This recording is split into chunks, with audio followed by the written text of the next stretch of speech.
All right, I'm back. And if you didn't see the last video, I would suggest checking it out because the song that Alejandro did called Heat of Desire,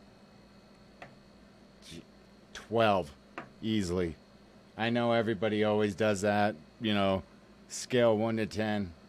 I give that a 12. But in all actuality, the song was just one of his better ones. I've often been critical, not just of him, but any artist who starts to put too much. Because, like with anything else in life, you can overdo it. You could put too much. Doesn't always mean that it's going to end out good. And there's plenty of artists who have done that and proved that. There have been a couple of songs of Alejandro's where I've said, like, he has too much going on, or, what I'm hearing is his voice extremely drowned out by, everything that he has going on. But this was a good mixture of everything that he put together. As we all know, he produced the, track, no doubt about that. So go check that one out if you haven't seen it yet. It's called Heat of Desire. For any new people checking out my channel for the first time, let me just tell you this, kind of a disclaimer. I'm sorry, already getting bugged.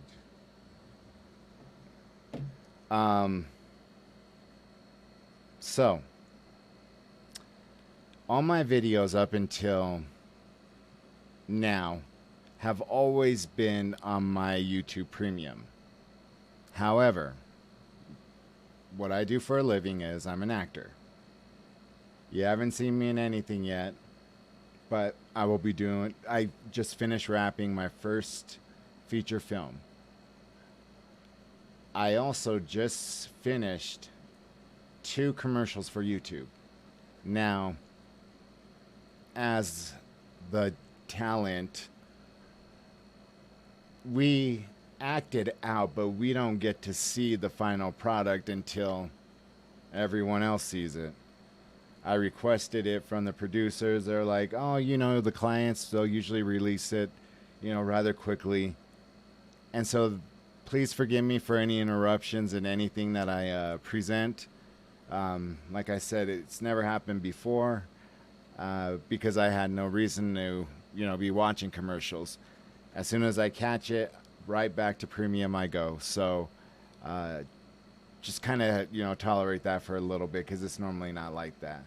But without further ado, let's go ahead and get back into MrBallen's covering David Paulides' 411, and this is part 17. Every year, hundreds of people go missing under baffling conditions in national parks and forests all across North America. One former police detective named David Paulides has begun investigating thousands of these very strange disappearances, and he outlines his findings in a book series called Missing 411. Today, I'm going to be looking at 3 cases that all fall within the Missing 411 phenomenon, where everybody involved claims to have been chased by someone or something out in the middle of nowhere. But before we get into today's stories, if you're a fan of the strange, dark, and mysterious delivered in story format, then you've come to the right channel because that's all we do, and we upload 3, 4, even 5 times every week. So if that's of interest to you, please give the like button a gift card to their favorite restaurant, but don't load any money onto it. Also, please subscribe to our channel and turn on all notifications so you don't miss any of our weekly uploads. All right, let's get into today's stories.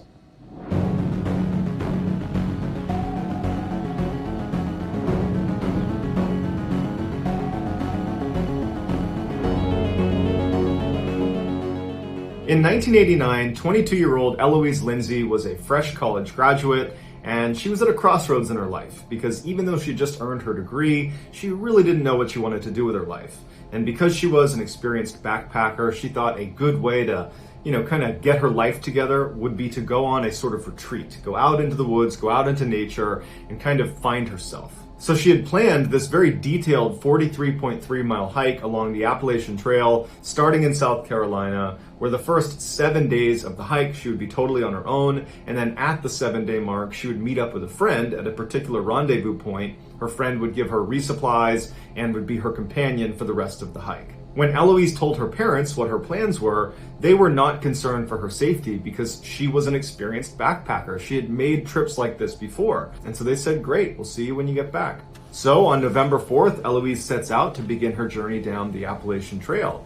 And the first couple of days of her hike were great. The weather was beautiful, the scenery was amazing, and she had all this time to just kind of be by herself and look internal and think hard about what she wanted to do with her life. But on the third day, when she woke up, she was sleeping inside of a tent she had camped just off the trail. She woke up and she had this intense sense of dread. She couldn't really place where it was coming from, but she knew something was wrong, and she's kind of doing inventory of her life, like, what did I forget? Is there something that I'm just not thinking about right now? But she kind of pushes it aside mentally and thinks, okay, you know what? I'm just going to pack up my campsite here and get hiking, and I'm bound to, come up with what it is that's making me feel this way. So she gets out of her tent and she begins packing up her campsite, and she's looking out, kind of scanning the tree line, not because she was looking for anything, but just because she happened to be looking out. And she could have sworn that she saw a man standing, 30, 40 feet away behind a tree. And she kind of did a double take and was staring at him. It's, it's broad daylight, it's the morning, and they're near a trail, so it isn't like unbelievable that there might be someone near her at that very moment. But she kind of did a double take and she looked at them again, and this person was gone. And she stood there for a minute, just kind of looking in the direction of where she had seen this guy, wondering, is my mind playing tricks on me? Did I really see someone there? Why aren't they showing themselves again? If there was someone there, they clearly must have just been looking at me. Why aren't they, poking their heads out again to communicate with me in some way? We're out in the middle of nowhere. We should be talking to each other. But the guy never shows himself again. And so as she's standing there wondering what she should do, she isn't ready to yell out to this person because there's part of her that's a little bit nervous about yelling out to some stranger in the middle of the woods. But she starts to get this really intense feeling that she's being watched. And it feels an awful lot like the sense of dread she had while she was in the tent. And she's starting to wonder, are my instincts or is my sixth sense picking up that I'm being watched? Like there's some predator out there looking at me right now? And even though she has no way of knowing if that's actually true, she's alone in the middle of the woods. And even though she's experienced, she can't help but feel really vulnerable. And because this guy is just not showing himself again, she feels a little bit threatened. And so she begins to panic and she starts packing up all of her stuff as quickly as she can. And as soon as she can, she takes off down the trail away from that guy she saw in the woods. As she was walking down this trail, she couldn't help but think someone was right behind her. And she kept turning around to see if this person or whoever it was behind her, and no one was ever there. But this visceral feeling that she was being watched, that sense of dread she had, it just was not going away. And so she started walking faster and faster. Before long, she was running, and she's realizing that she's in a section of the Appalachian Trail that's very remote. She's not near civilization. She's not near her next rendezvous point. And so she's thinking to herself, I need to get off this trail. I need to get to a road. I need to get away from here as soon as I possibly can. And so her options were to continue on this trail for several miles, and it would probably take her until well into the night before she was going to reach civilization. Or she could take a shortcut because she believed there was a road that was running parallel to her trail, but it was way down the mountain. It would require leaving the trail and basically cutting through the wilderness to get down to this road. But she was pretty confident it was right down there. And because this threat of this person or thing following her was so intense for her, she decided to leave the trail. She couldn't stand the idea of having to spend another night out in the middle of the woods with this person stalking her. And so she walks up the trail and starts running down the mountain. It wasn't long before she started to hear audible sounds coming from what she believed to be this person that was following her. And she would turn around and there'd be no one there. And then she started to walk, trying to listen as she's walking, and she would hear footsteps far away from her, and she'd turn and there'd be nobody there, but she was certain someone was following her, someone was stalking her. And the sounds that were coming out of this person, this animal, whatever it was, they sounded like, a deep male voice, but she couldn't recognize if it was a language of some kind. It just sounded more like a grunt or a yell of some kind. And so her heart rate's elevated, she's panicking, and she's walking as fast as she can just through the middle of the wilderness, hoping she's walking towards this road. But after walking and running for miles into the middle of nowhere, she has not come to a road. It's now completely dark out, and she knows she's lost. And so she has to set up camp in the middle of nowhere, and she knows somewhere out in the middle of the woods is some person or something that is stalking me. And she's all alone. She has no way to contact anyone. She doesn't have a cell phone. It's 1989. And so she sets up her campsite and she gets in her tent, she zips it up, and she lays there hoping she doesn't hear any sounds. And sure enough, within minutes of being inside of that tent, she starts hearing those audible sounds coming from somewhere in the forest. And she hears what sounds like heavy footsteps walking around the perimeter of her campsite.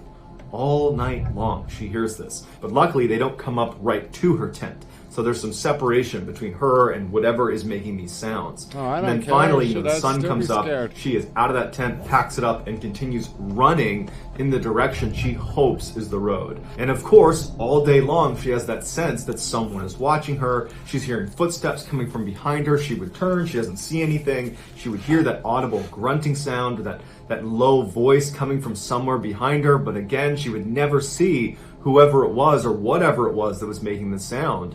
And then again, the sun is starting to set and she has not found the road. She hasn't found a trail. And she's thinking to herself, I can't even backtrack because if I turn around and start walking backwards, I'm bound to run into this very thing I'm trying to escape. And so once again, she sets up her campsite in the middle of nowhere. She gets inside, and as soon as she's laying in her tent, she starts hearing those heavy footsteps somewhere out in the woods, kind of walking around the perimeter of her campsite. She's hearing that low audible sound that she can't quite place.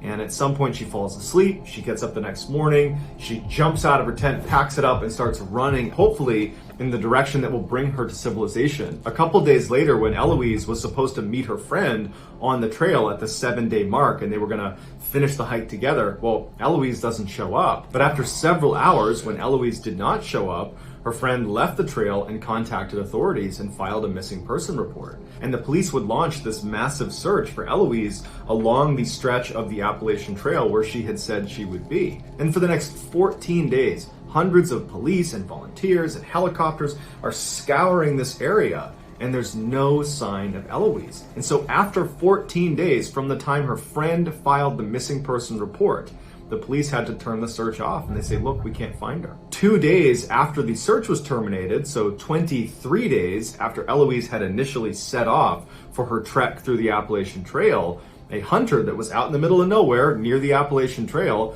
discovers Eloise perched up against a tree. She's totally emaciated, she's dehydrated, she's delirious, but she's alive. At first, she was terrified of the hunter because she believed the hunter was this person that had been following her.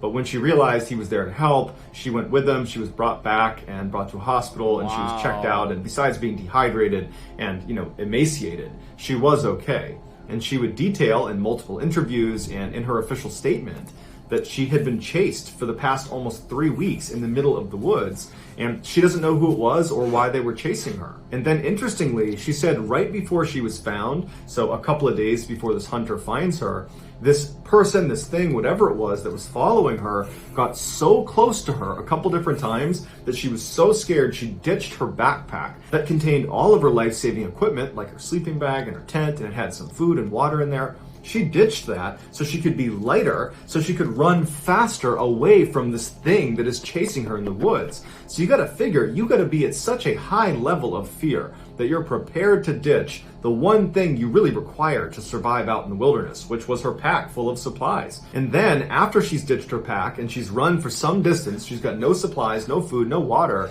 she stumbles across this tree in the middle of nowhere that wedged inside the trunk is a cache of donuts and pound cake. And so she takes the donuts and pound cake, and between that and the stream water she had found, that's what kept her alive for the last few days before she was found. Eloise says she has no idea what to make of her experience, and law enforcement were baffled by it as well. Some people think Eloise had a mental break and she effectively made this whole situation up. That she really was lost in the woods, but no one was chasing her, and she was just kind of paranoid and running around the wilderness for a couple of weeks. Other people, including park rangers that work that stretch of the Appalachian Trail, believe it's possible she could have been stalked by wild men, which are basically people that live out in the mountains that are effectively feral, that live off the land, and they've been known, according to local legend, they've been known to attack park rangers, and people that live out in that area have claimed to have seen these wild men, and they kind of match the description of what she was describing. But as of right now, there's no official explanation for what happened to her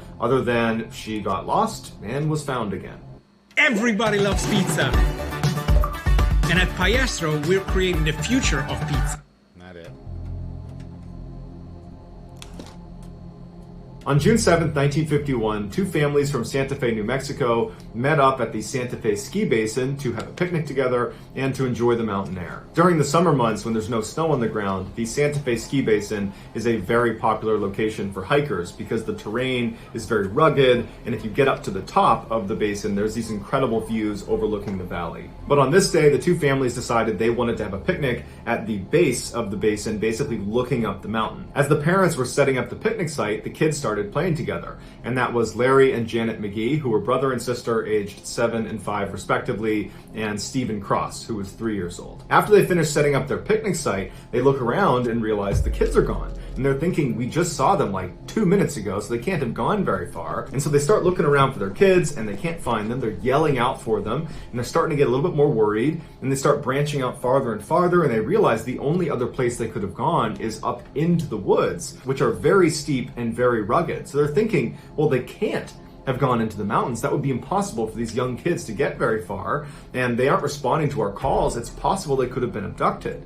And so one of the parents ran down to the main building of the actual ski resort where they kept a staff member in there during the summer months, and they were able to get inside and use a phone, and they called authorities. So the police come out and they set up these huge spotlights that are aimed up at the mountain. And so the idea was, if the kids did get up into the mountain somehow, they would see these lights and hopefully walk down to them. After they set up the spotlights, the police began combing the side of the mountain in hopes that the kids were not abducted. But despite the spotlights and hundreds of searchers and people yelling out for these kids, they never heard back from the kids. They didn't find them. And so all night they're looking for them, and they're realizing that there's a pretty good chance they're probably not here, and that means they probably were abducted. And so by the following afternoon, things were really starting to look grim. There was no sign of these kids anywhere.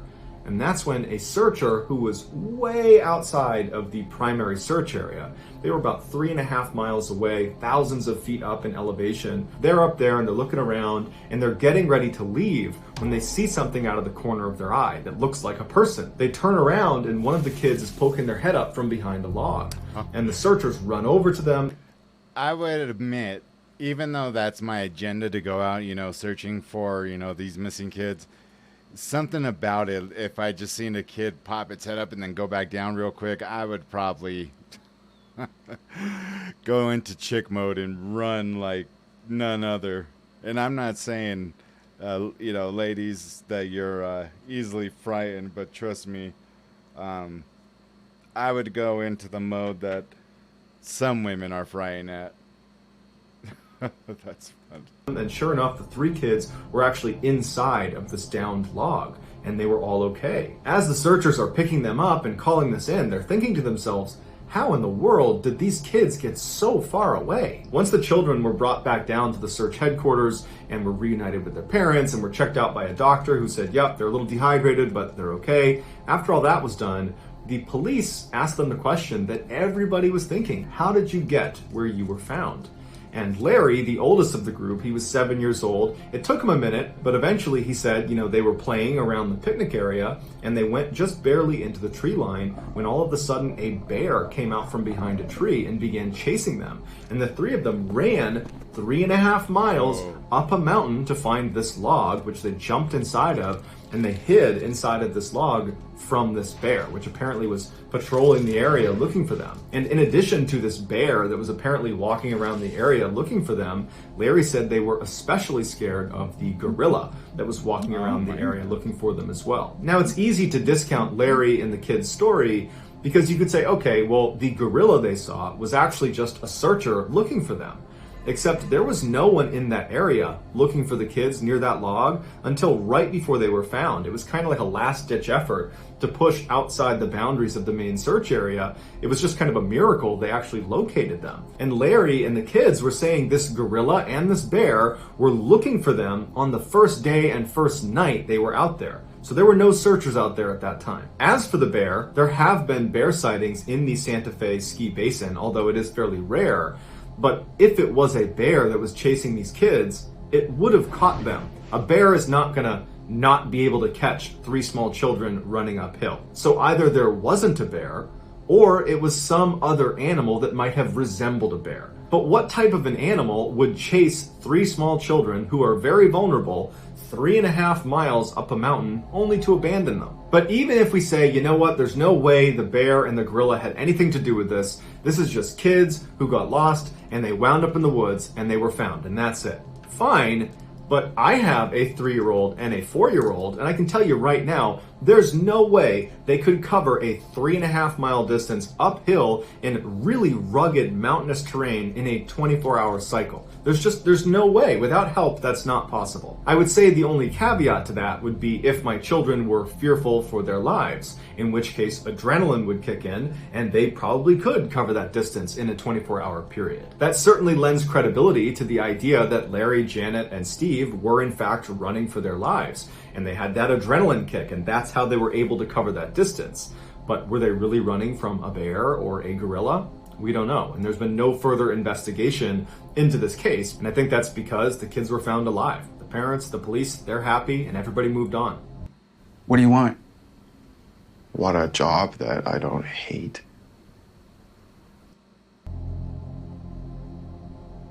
Oh, so like I said, going into this, I have watched all these before. David Paulides has a movie on Netflix that's free to watch, called Missing 411, and this is one of the stories that are in there. Now, I do not recall ever, and I'm a Denver native, big Denver Bronco fan, I don't ever remember this guy on the team. He was probably cut at some point, but yeah, when they said his name, I'm like, who? So, and I follow them pretty religiously during the football season, so yeah, it was kind of baffling. From 2002 to 2006, Cullen Finnerty was perhaps the most successful college quarterback in history, winning 3 national championships and being named the Division II Player of the Decade. He was also perhaps the toughest college quarterback in history. Most quarterbacks will spend their careers looking to avoid getting smashed by defenders. Not Cullen. Cullen was 6'2", 240 pounds, and he would tell his teammates that he wanted to get hit, and he would hit back.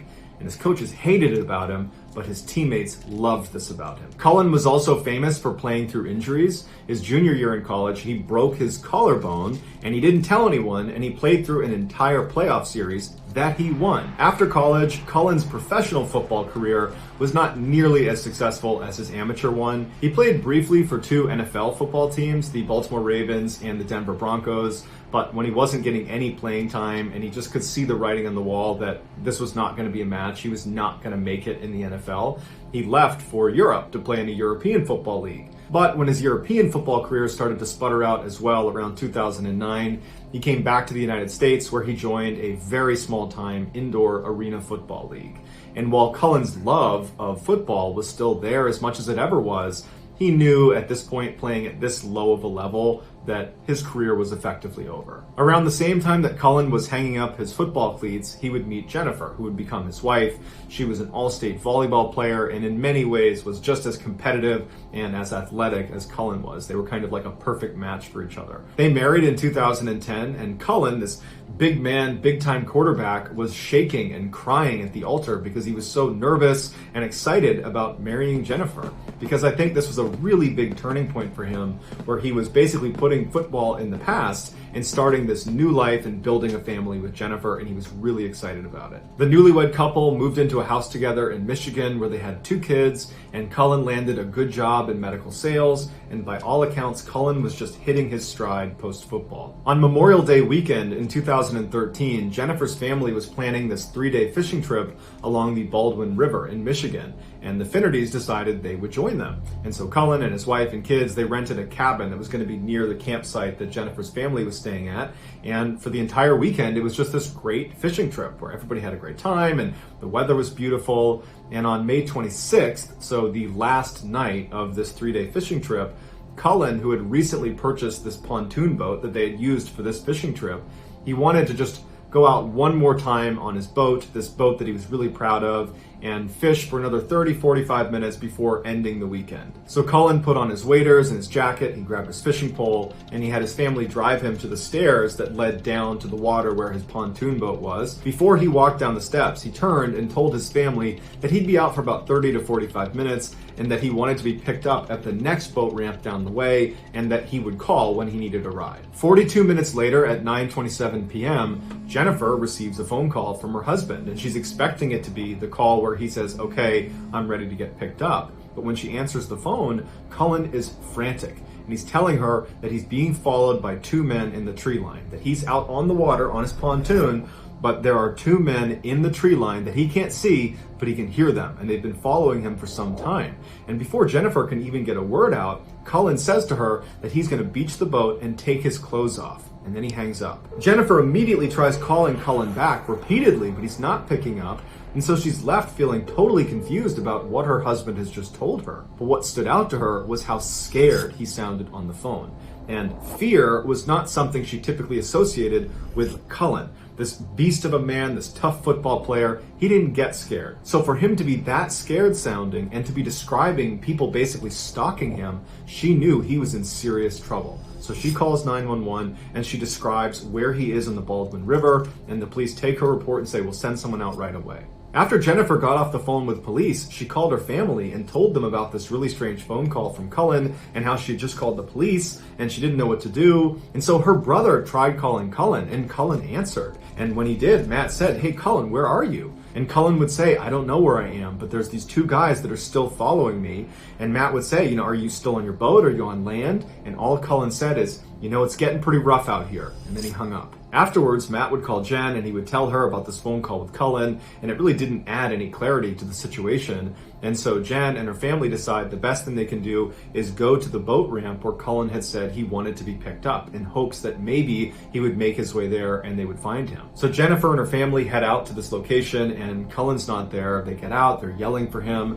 There's no sign of him, and shortly after, a police car would show up because this was one of the areas where Jennifer had said when she spoke to police that Cullen might be. And so the police officer gets out, they take an official statement from Jennifer, and at this point they file an official missing person report. Before the police began looking for Cullen, they reached out to his wireless service provider and they asked them to ping his cell phone from the tower. Any service provider has the ability to roughly triangulate the location of a cell phone based on the last few locations of the phone. The last 4 locations that the service provider pinged for Cullen were up to 4 miles apart from each other, which was bizarre in its own way, because the idea that in a very rugged, rough area in a very short amount of time that Cullen had been moving 4, 5, 6, 7 miles just to get to these different points, that didn't really make sense. But also when they looked at these points on a map, it looked like each of them was either near a paved road, or in order to get to them, you would have had to cross a paved road.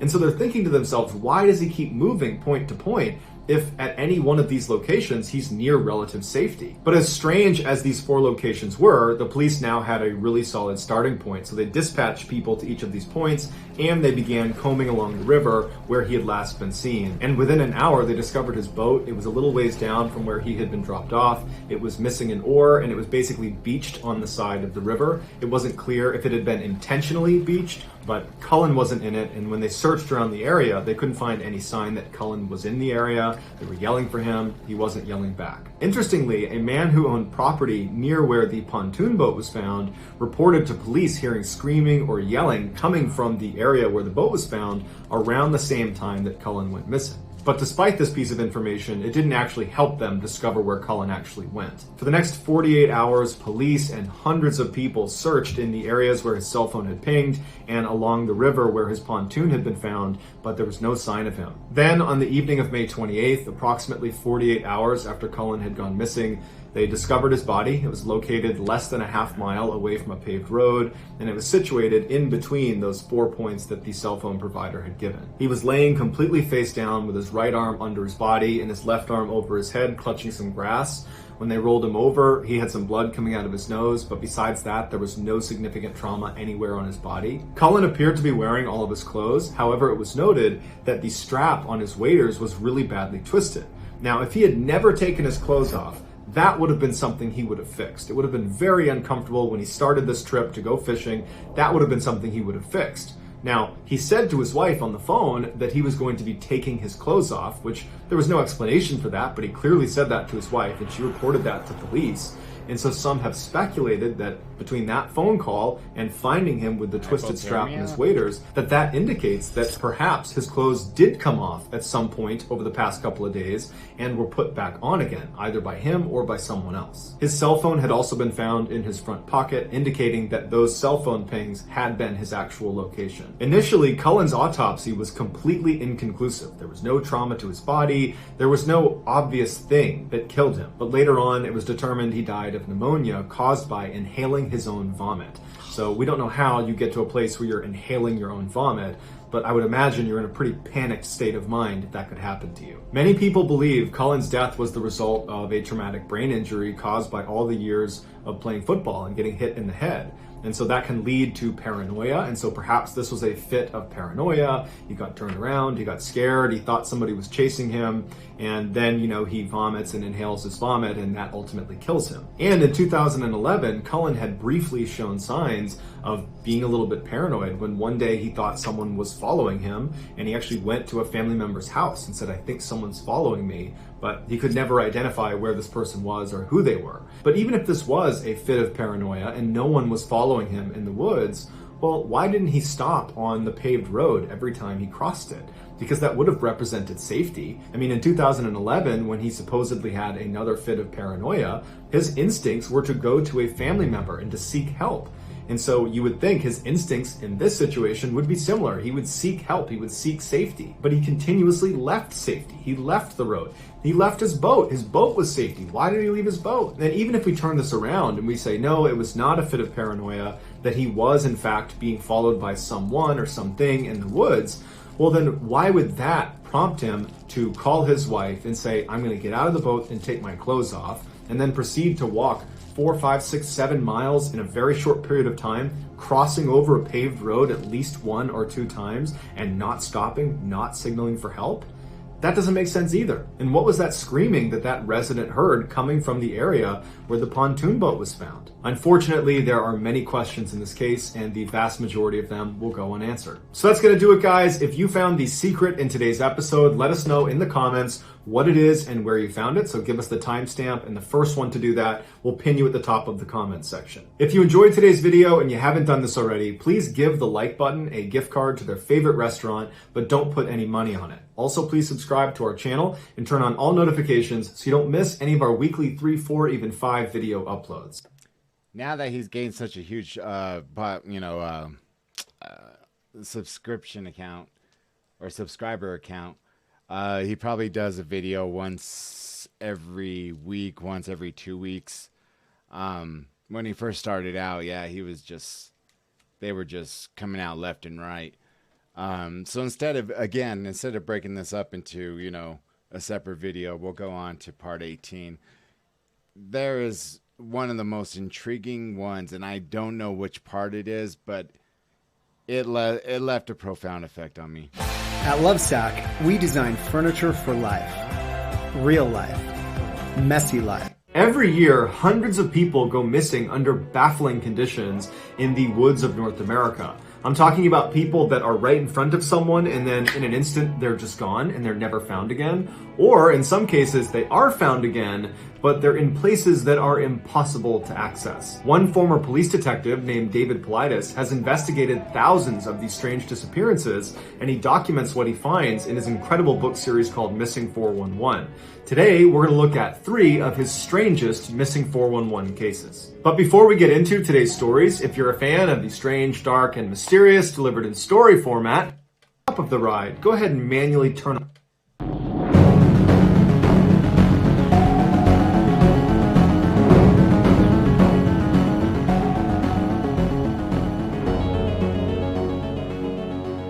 On May 21st, 1941, Betty Albright and her 3-year-old son, Eldridge, traveled to her mother's house in rural Woodstock, Maryland. Betty had asked her mother if she would look after her son for the afternoon so Betty could catch up on some much-needed sleep. They arrived at Betty's mother's house at about 1:30, and right away Betty went inside, handed her son to her mom, and went upstairs to take a nap. As for Eldridge and his grandmother, they went out in the backyard to play. Now, Eldridge loved going to his granny's house because she had this enormous backyard for him to play in.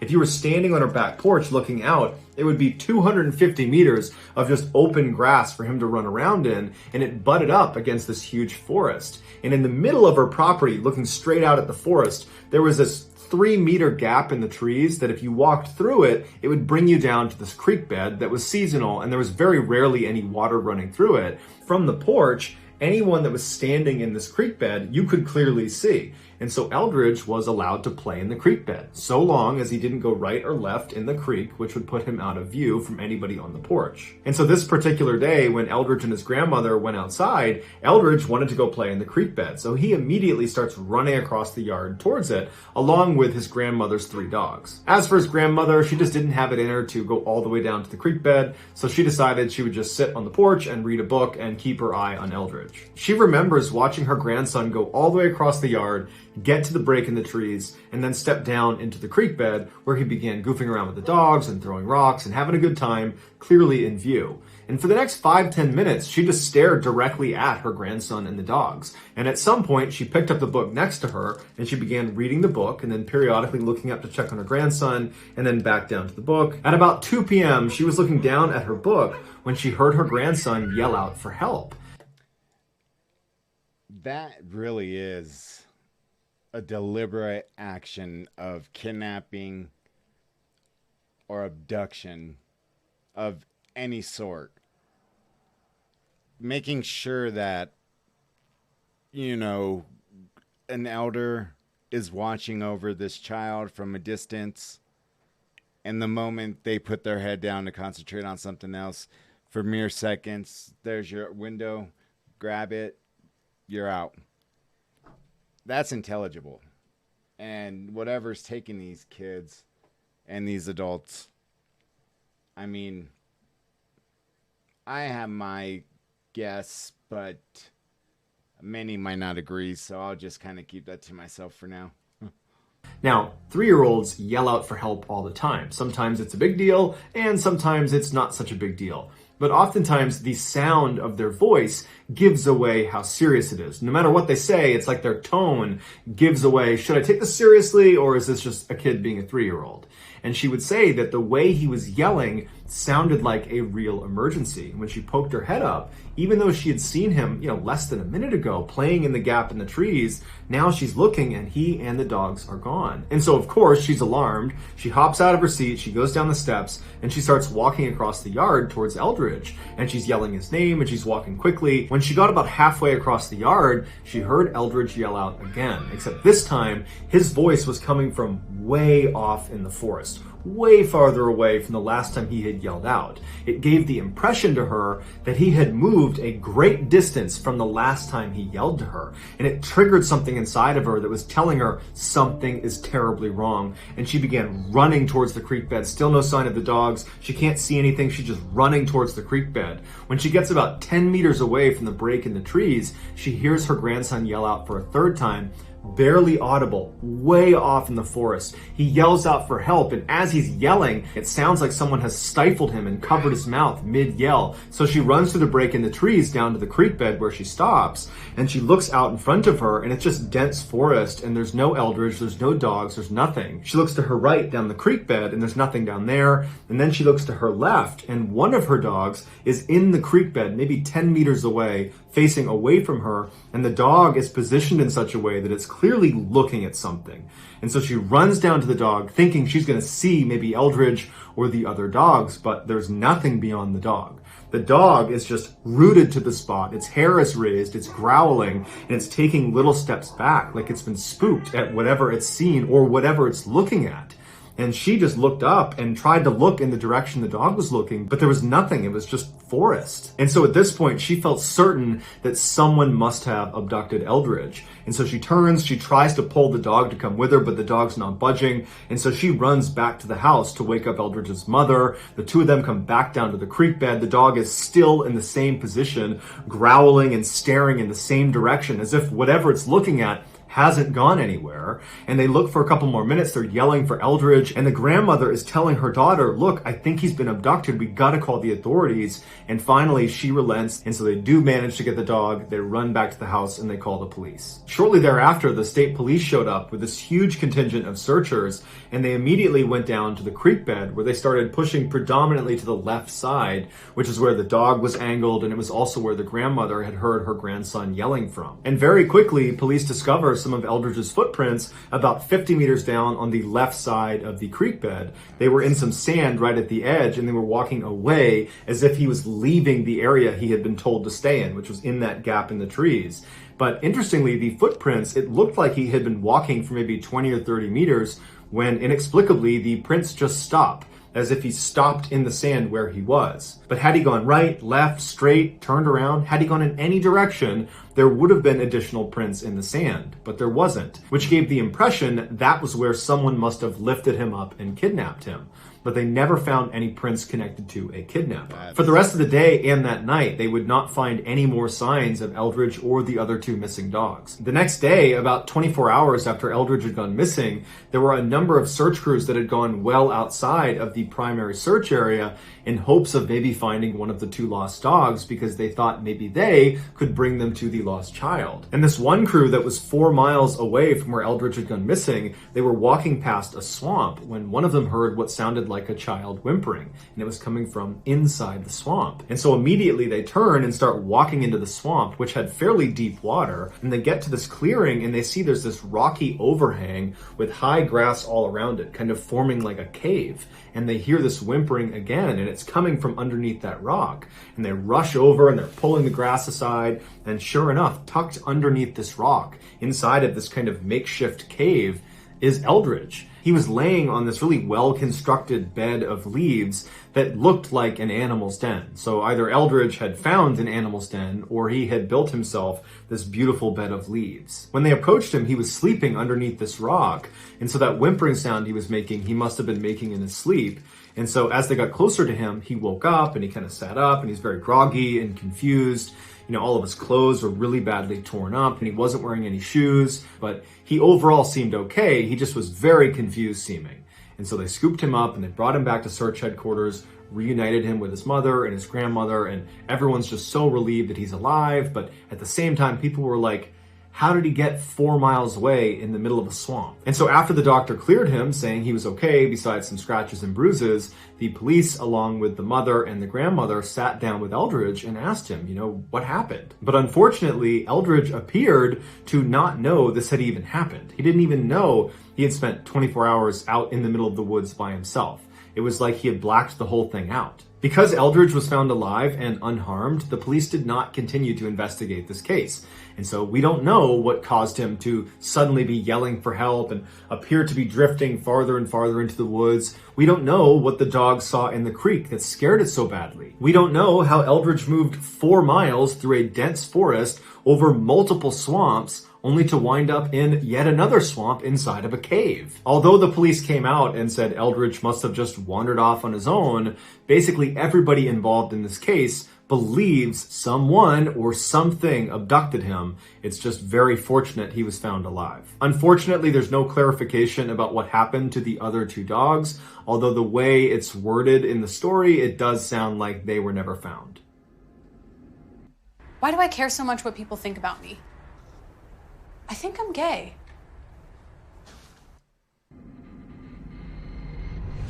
In the 1950s, the Thorpe family lived in Dunbar, Pennsylvania, which was a small town of less than 1,000 people. Their house was on a very quiet street with very few neighbors anywhere near them, and their property was right up against this forest that was right in their backyard. Their daughter, 2-year-old Anna, loved to play in their backyard, but she was instructed to stay on the grass section of their backyard and not venture into the forest because the forest was snake infested. And Anna was terrified of snakes, and so she happily obliged. On May 5th, 1950, Anna was playing in her backyard in that grassy section, and her mother was in the kitchen looking out the back window into the backyard, and her mother looked down for a second when she heard her daughter scream. She looked up, and Anna was gone. She immediately ran outside, and she's yelling for her daughter. She's looking all around, and she knows she must have gone into the forest, and she's thinking to herself, she must have been bit by a snake, and she's laying on the ground somewhere. That's why I can't see her. And so she runs into the forest, and she's screaming for her daughter, and she's not getting any response. She's starting to panic. All her yelling has gotten the attention of her 2 older sons that were in the house. They come running outside and they join the search, and they start fanning out, and they're looking for Anna, and she's just gone. And so after only a few minutes of looking, Anna's mother decides she has to call the police. The police show up and they launch this massive search, and word got out to the residents of Dunbar that one of their own had gone missing, a child no less. And so virtually everyone in Dunbar showed up to be a part of the search, and they combed that whole forest behind their property, and there was just no sign of Anna. After the first 24 hours had gone by and they had not found any sign of Anna, they decided to expand the search area from a 1-mile radius to a 3-mile radius. And within just hours of this change, there was a crew that was 3 miles away from where Anna had gone missing, and they found Anna, and she was alive. She was laying under this blackberry bush. All she had on was a single shoe. Next to her was a pile of clothes. When they went up to her, she seemed okay. They picked her up, and they brought her back to the search headquarters where they reunited her with her parents. A doctor looked at her, and the doctor said, there's no signs that she was attacked. There's really no signs of any wear and tear on her at all. It doesn't even look like she was outside for the past 24 hours. When Anna was asked about what happened to her, she wasn't able to give any sort of meaningful answer because she's only 2 years old. But the reason this case is included in today's video is not because, she vanished mysteriously in the forest, and that she was actually found 3 miles away versus 1, or, that she was found with just a shoe on. The reason it's included in today's video is because for her to have been found where she was found, the only way for her to have arrived at that spot was if she crossed 10 barbed wire fences. There was no other way for her to have gotten there. The only other way would have been a massive detour that she literally could not have covered. An adult probably couldn't have covered in the amount of time given. So this 2-year-old with no scratches on her body is found on the other side of 10 barbed wire fences. I mean, even if you take the barbed wire off of the fence, a 2-year-old climbing a large fence, that alone is kind of a Herculean task. And to do it without scratching your body, it's not possible. It's truly impossible. A May 7th article in the LA Times said the police were baffled by this 10-fence dilemma, and they said the only way it would make sense is if she had been abducted and dumped there. But the police also repeatedly said there was no evidence to suggest she had been abducted or attacked or harmed in any way. It was just where she was found did not add up. Ultimately, the police came out with a statement saying this had to have been an accident, that Anna, the 2-year-old, managed to just somehow walk her way past all these fences and was found where she was, and thank goodness she's alive. But interestingly, the police confiscated her clothing and would not give that back to the parents, indicating there was further investigation happening even though the child had been found. But unfortunately, the police never revealed whether or not they actually discovered anything else about this case. And like in the Eldridge case, Anna's parents did not press for more information about what happened to their daughter because she was found alive and unharmed. Now, Anna's case might seem like some crazy anomaly, and that's all it is. But this is not the first time something like this has happened in this small area in Pennsylvania. 2 years earlier, and less than 10 miles away from where Anna went missing, another 2-year-old, Ronald Collier, also went missing in the same stretch of woods. His mother had been sitting with him on their back porch, which overlooked the same forest, and at some point his mother had gone inside, leaving Ronald sitting on one of the seats. When she came back out again, Ronald was gone. His mother estimated that she was inside for maybe 10 or 15 seconds tops. The police and the community came out in force, and they combed through the woods, and they could not find any sign of Ronald.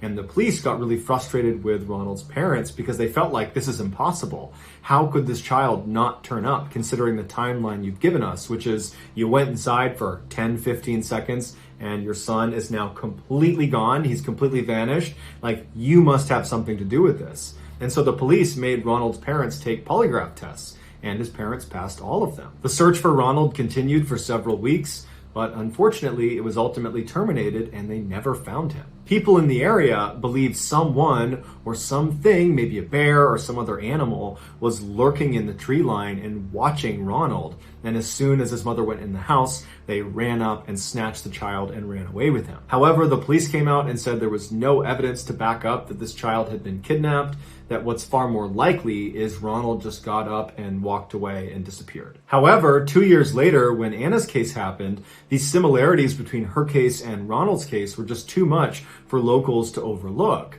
And so people began saying, it looks like Anna was abducted and placed where she was ultimately found inside of those woods. And so probably whoever or whatever took Anna is the same person or thing that took Ronald. But Anna was just lucky enough to survive. Although this mystery predator theory is just that, a theory, it does seem more likely than Ronald in 15 seconds getting up and running off into oblivion, never to be found again, and Anna scaling 10 barbed wire fences in a 24-hour period without a scratch on her body. Unfortunately though, we'll probably never know the truth.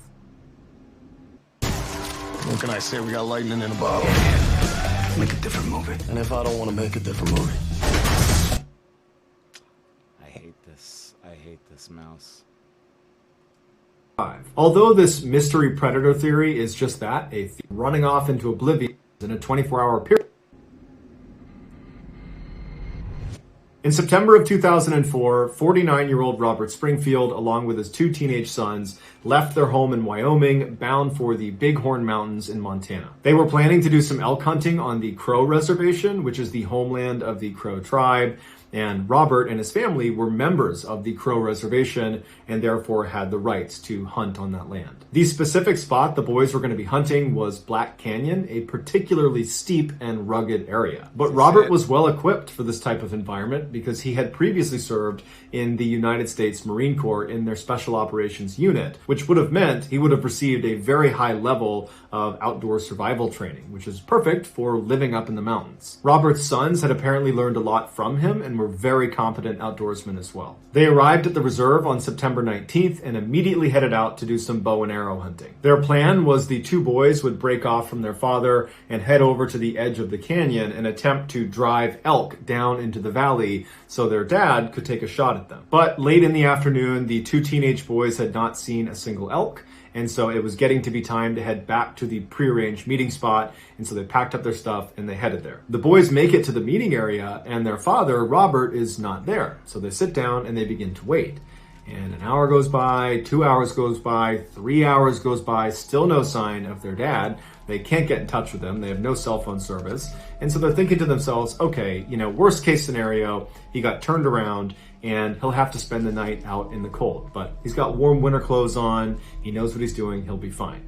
And so as the sun was setting, the boys did finally leave to go tell authorities that their dad was, lost in Black Canyon somewhere. But it was just not registering for them that this could be life-threatening, that something really bad could have happened to their dad. He was just this Superman figure to them, and it just did not cross their mind. Authorities launch a search that night that includes the use of helicopters with thermal imagers doing low flyovers of the entirety of Black Canyon. Thermal imagers pick up a heat signature, and so anyone that is alive gives off a heat signature. And so at night, if you were flying overhead and you saw a person in the middle of a canyon where there's virtually nothing else around them, they would stand out like a bright light. But that night, the helicopters combed all over Black Canyon and they never saw Robert. However, authorities would say that, this guy, he's trained, former special operator, he probably went and found shelter. So he could be inside of a cave, or maybe he made himself a shelter with tree branches, and it's obscuring him from the thermal imager, and so we'll just have to look tomorrow. But the next day, despite bringing out hundreds of searchers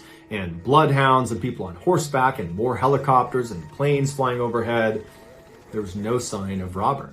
And after several weeks of still not finding any sign of Robert, they ultimately called it off. The family was obviously crushed, but more than that, they were just dumbfounded. The idea that something bad had happened to invincible Robert, that just didn't add up for them. And so after the official search was terminated, they would continue to make trips into Black Canyon looking for their father, their husband. But unfortunately, like all the searchers, they never found any trace of him and eventually accepted that he was gone. 1 year later, in October of 2005, a hunter who didn't know anything about Robert Springfield or the fact that he had disappeared, this hunter is in Black Canyon in the same area where Robert Springfield had disappeared. And this hunter is walking through this really dense forest. He's all alone. He's an experienced hunter, and he's not on a path. He's just kind of combing through the woods, and he starts to hear what sounds like a crow screeching.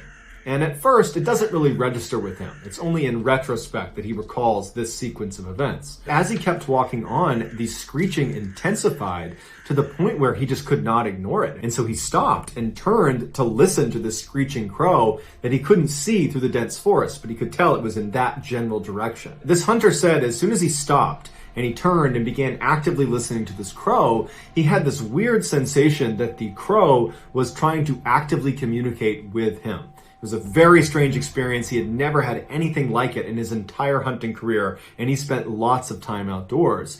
And so he felt like he had to go over and see what was going on with this crow. And so he starts walking towards the crow. He still can't see it. It's very thick vegetation, and he's getting closer and closer, and he gets to a place where he can just barely see this crow. It's in a clearing. There is this large tree stump right in the middle of the clearing, and this tree stump is not short. It's like 6, 7, 8 feet high in the air. It looks like this tree had broken in the middle and fallen over, and this crow is sitting on the top of this kind of gnarled stump. And the crow is just incessantly screeching. And from this hunter's perspective, he can see the crow and he's kind of staring at it. And as the hunter is looking at this crow, the crow suddenly turns and looks directly at the hunter. And it recognizes the hunter can see the crow. And the crow stops screeching and is just staring directly at the hunter. And this hunter would say he felt so unsettled by the sudden behavior of the crow, because it was almost like confirming the crow was looking for him, and now he had found him, and he stopped screeching and was looking at him. The bird continued to stare silently at the hunter, to the point where the hunter felt compelled to walk out of the vegetation into the clearing to kind of confront the crow. And so he stepped into the clearing, and the crow the whole time is not screeching anymore, just looking at the hunter. And the hunter's standing in the clearing, and he looks at the crow, and the crow suddenly looks straight down. The hunter follows the crow's gaze down to the ground, and he sees at the base of the tree is a human skull. And the hunter's so taken aback by this, he looks back up at the crow, who's looking at him again, and the whole situation is so terrifying to this hunter that he just makes a note of where he is, and he runs. As soon as the hunter got out of the woods and was back in cell phone reception, he called authorities. Authorities showed up, and he showed them on the map where he had discovered this crow and this skull next to a tree. And sure enough, the authorities make their way out and they find the skull right under this tree. The crow at this point is gone. When they walked up to the tree stump, they discovered it was not just a human skull, it was also a human femur bone right next to the skull. And then next to that was a set of boots that had been placed right next to them, neatly next to one another. And then next to that was a belt that had been tightly wound up and placed next to the boots. And then next to that was a jacket that was not folded, but was balled up. And inside of the jacket was a wallet containing cash and Robert Springfield's ID cards. The authorities launched a search in that area to look for the rest of Robert's remains, but unfortunately they were never recovered. Also, his bow and arrows were never found. The FBI was brought into the case because foul play was suspected, and they eventually determined that Robert must have been shot. And then they later recanted that statement and said, actually, he was hit by a falling tree. But if he was struck by a tree, then where is the rest of him? Wouldn't it have been in that area?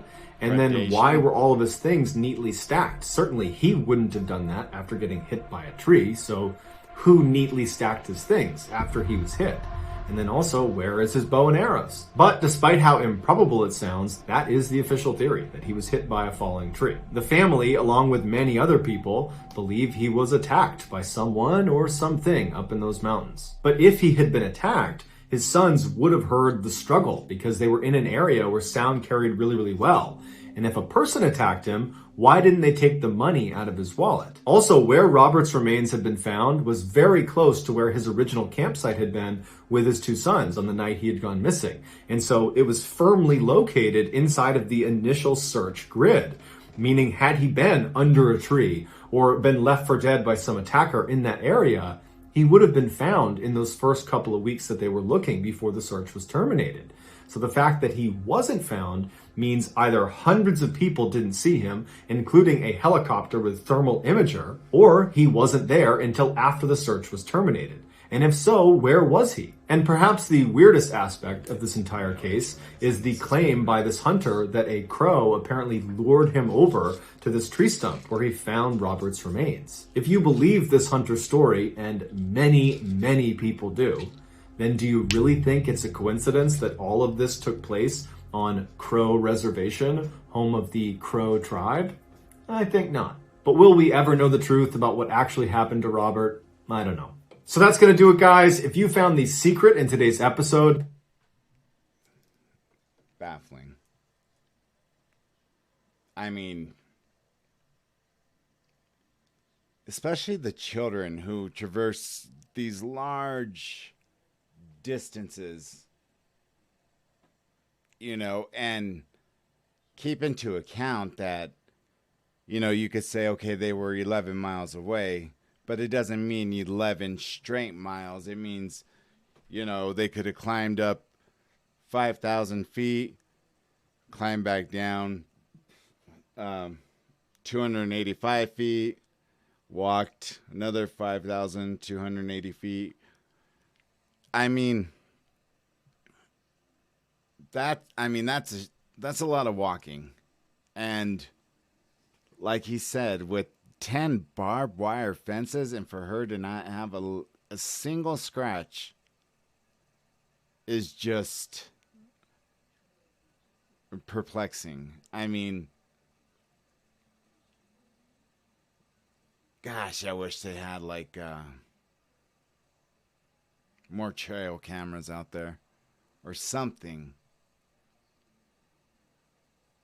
I don't know. I'll continue on with two more, and yeah, if you guys enjoy it, just let me know. I should have did the first one. Okay. So, anyways. All right, y'all. I will be back shortly. Sorry, my allergies are really kicking up, and we have a fucking 2 huge pine trees in front of the house, which is great because it shades from the sun, but the pollen, man, oh my God, it's awful. Nonetheless, I will be right back with 2 more videos. So sit tight and peace.